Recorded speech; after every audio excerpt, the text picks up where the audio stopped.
So this case with Anna Gristina presents some unique challenges and some unique opportunities for her defense attorney.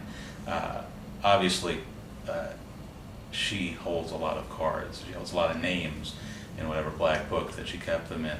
And the Manhattan District Attorney knows that, and they know that there are plenty of powerful individuals out there who really want nothing to do with their names getting out into public.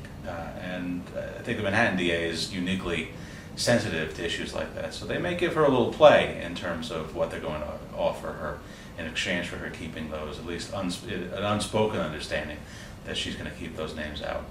But the challenge there, of course, is that there's been a 5-year investigation, 5 years of surveillance, including apparently of some underage sex work, and that's going to pose a problem for her because the evidence probably outweighs the advantages she has in holding those cards. So she can pretend to go to trial, she can pretend that she's going to go to trial and these names are going to come out, and that may scare the prosecutors to a certain extent, but she's going to be a lot more scared with 4 kids at home of a 7-year jail sentence.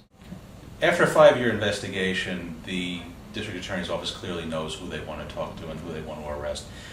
Ms. Gristina was clearly the target of a grand jury investigation and an indictment that was put into place well before any news was released to the public. And clearly any other co-conspirators who are on the run are also going to be subject to either grand jury subpoenas or potentially indictments themselves. So someone who is indicted in the United States, whether they're fleeing out of the country, as some of these co-conspirators might be, or in other states, face extradition to New York. Now, if it's international extradition, it's governed by certain international treaties, and that depends on the country in which these people have fled to.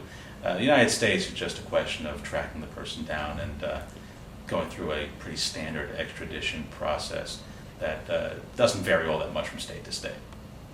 It's a case that you can pretend that you're going to go to trial, you can threaten to go to trial, and you can threaten to reveal all these names to the public, but it's not a case that ultimately is going to get tried.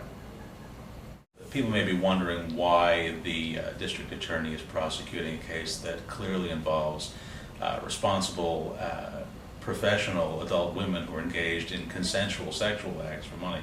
You know, things that consenting adults really shouldn't have any concern about other than some general concern about the decline of morals, perhaps, but in New York I think we've gotten past that issue. The district attorney in this case is clearly focusing more on a question of organized crime, because when there's that amount of cash that's being thrown around and that amount of money being thrown around by people who are clearly in a position of power, whether they're politicians or bankers or people who have the public trust, the concern for a prosecutor is who is influencing that person, who has dirt on that person, and who can use that business relationship to their advantage in a way that is going to potentially influence what happens to members of the public.